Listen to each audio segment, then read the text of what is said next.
والسلام کے صحابی ہیں، غوثوں، قطبوں، ابدالوں کی شان و عظمت کی جہاں انتہا ہوتی ہے وہاں سے ایک صحابی کے مقام مرتبے کی ابتدا ہوتی ہے۔ سرور عالم علیہ الصلوۃ والسلام نے فرمایا طوبیٰ لمن رآنی، خوشخبری اس کے لیے جس نے مجھے دیکھا، اور خوشخبری اس کے لیے جس نے میرے دیکھنے والے کو دیکھا۔ جانے جہاں علیہ الصلوۃ والسلام نے فرمایا جس نے میری زیارت کی اس کو جہنم کی آگ نہیں چھوئے گی، اور جس نے میرے دیکھنے والے کو دیکھا اسے بھی جہنم کی آگ نہیں چھوئے گی۔ تیسرے نمبر پر دونوں خلفائے راشدین مہدیین ہیں۔ یہ خلافت علی منہاج النبوہ ہے، سید عالم علیہ الصلوۃ والسلام کے طریقے پر ہے۔ دنیا میں بڑے بڑے بادشاہ، بڑے بڑے حکمران اپنی اپنی مسندوں پر اپنے اپنے دور میں آئے، کسی کے بارے میں اچھے تاثرات اور کسی کے بارے میں منفی کومنٹس ہسٹری کا حصہ رہے۔ کس کا دور کیسا ہوگا، کیسا رہا، یہ اپنی اپنی آراء ہوتی ہیں، لیکن میرے آقا علیہ الصلوۃ والسلام کے پانچوں خلفائے راشدین مہدیین، جس میں پہلے صدیق پاک ہیں، دوسرے عمر پاک ہیں، تیسرے عثمان پاک ہیں، چوتھے خلیفہ علی پاک ہیں، اور پانچویں خلیفہ امام حسن پاک ہیں۔ قاضی صاحب کی مسجد میں بیٹھا ہوں، آواز سننا چاہتا ہوں آپ کی، اور خوشی ہمیں یہی ہوتی ہے کہ کوئی بندہ قرآن حدیث کی بات سننے والا بھی ہو۔ میں آپ کو یہ عرض کر رہا تھا کہ ان کی خلافت کس قدر کامل درجے کی خلافت ہے کہ آقا علیہ الصلوۃ والسلام نے فرمایا تم پر لازم ہے میری سنت اور میرے خلفائے راشدین مہدیین کی سنت۔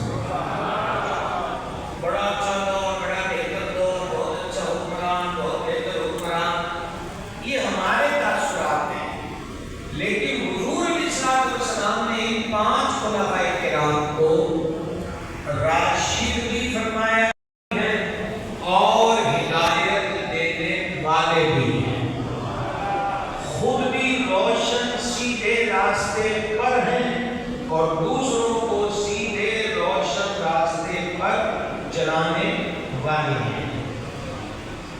چوتھے نمبر پر ان دونوں کریموں کی شان و عظمت کہ یہ دونوں عشرہ مبشرہ میں شامل ہیں۔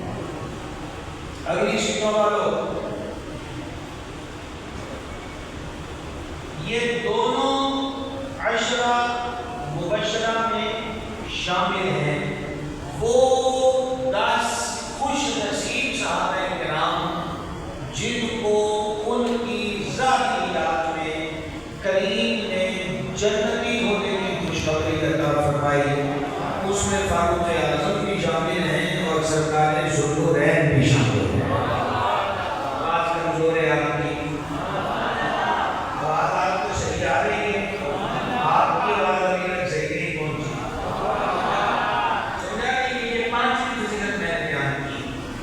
چھٹی فضیلت کہ فاروق و غنی دونوں وہ ہستیاں ہیں جن کو بدری صحابی ہونے کا اعزاز حاصل ہے۔ سیدنا فاروق اعظم رضی اللہ تعالیٰ عنہ تو بدر میں تھے، سیدنا عثمان غنی بدر میں نہیں تھے مگر پھر بھی بدری ہیں۔ سمجھ گئے بات کو؟ ابھی آپ نے حضرت قبلہ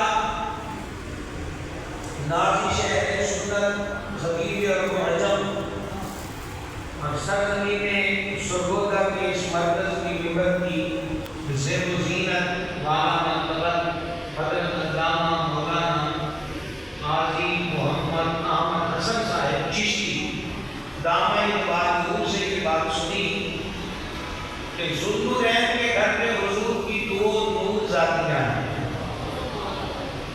پہلی شہزادی پاک سیدہ طیبہ طاہرہ زکیہ سیدتنا رقیہ صلی اللہ علیہ وسلم ہیں.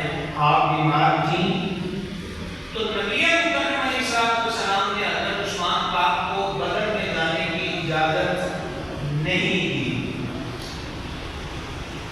بلکہ ان کو حکم یہ دیا کہ وہ اپنی زوجہ پاک کی تیمارداری میں مصروف رہیں.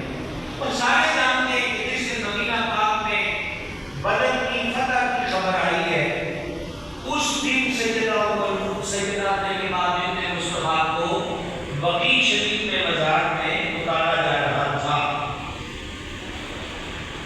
اب جب بدر میں مالک نے فتح ادا کی تو مختار کل نبی علیہ السلام نے فرمایا عثمان کو بدر میں شرکت پر جو دوسروں کو مال ملا ہے مال بھی پورا ملے گا اور بدر میں شرکت کا ثواب بھی پورا ملے گا.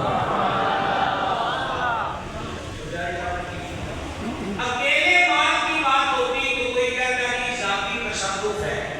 کریم نے ثواب کا بھی فرما کر بتا دیا کہ ثواب رب کی طرف سے عطا ہوتا ہے اور ہم تمہیں خبر دے رہے ہیں کہ یہ فیصلہ بھی میرے مالک کا ہے کہ عثمان بدر والوں کا مال بھی پورا پائے گا اور بدر والوں کو جو ثواب ملا ہے وہ بھی پورا عطا فرمایا جائے گا.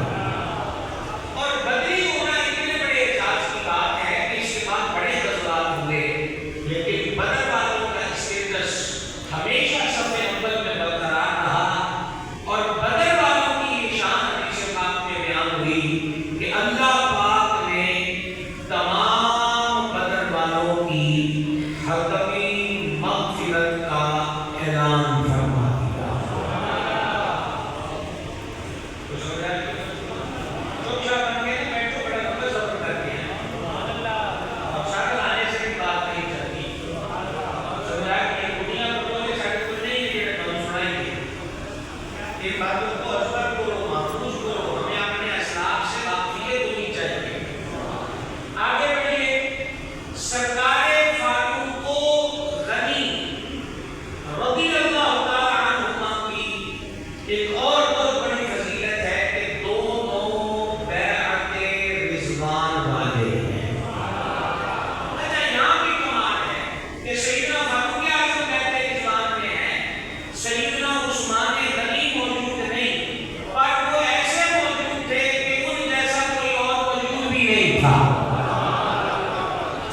جب 1400 صحابہ نے قرآن میں کریم کے مبارک ہاتھ پر بیعت کی تو رحمت عالم علیہ السلام نے فرمایا عثمان اللہ کے کام میں گیا ہے، یہ ہاتھ عثمان کا ہاتھ ہے،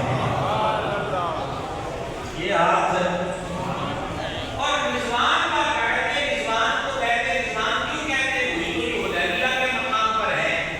اللہ پاک نے سورہ فتح کے اندر ان بیعت یافتگان کے لیے اعلان کیا لقد رضی اللہ، اللہ ان سب سے راضی ہو گیا. اللہ ان سب سے ابھی میں فیس بک پہ آتا ہوا دیکھ رہا تھا کہ دوست نے دوست کو قتل کر دیا اور اس پر جلی حکم میں لکھا تھا کہ دوست دوست نہ رہا. یہ مثال میں نے آپ کو کیوں دی؟ ہمارے تعلق ظاہر حیثیت سے ہوتے ہیں، اندر کسی کے کیا ہے وہ ہمیں خبر نہیں ہوتی. بڑے بڑے ٹی یار بڑے بڑے پارٹنرشپ ہوئے، پارٹنرشپ کرنے والے ہوئے، لیکن بعد میں انہوں نے دشمنیاں دیکھی تو وہ دونوں کلیم کرتے ہیں کہ میں نے تیرا پتہ ہی نہیں سی، یہ تیرے پتہ ہی بات چلتا. سمجھا رہتا ہم کسی سے راضی ہوتے ہیں تو اس کی ذاتی کیفیت پر راضی ہوتے ہیں، پر جب رب فرماتے ہیں نا لقد رضی اللہ، وہ ظاہر کو بھی جانتا ہے باطن کو بھی جانتا ہے. اور یہ نہیں ہے کہ مالک یہ فرمائے کہ میں نے 2 سال پہلے کہا تھا میں راضی ہو گیا ہوں، اب ان کے عمل ٹھیک نہیں ہے تو میں ان سے ناراض ہو گیا ہوں. نہ،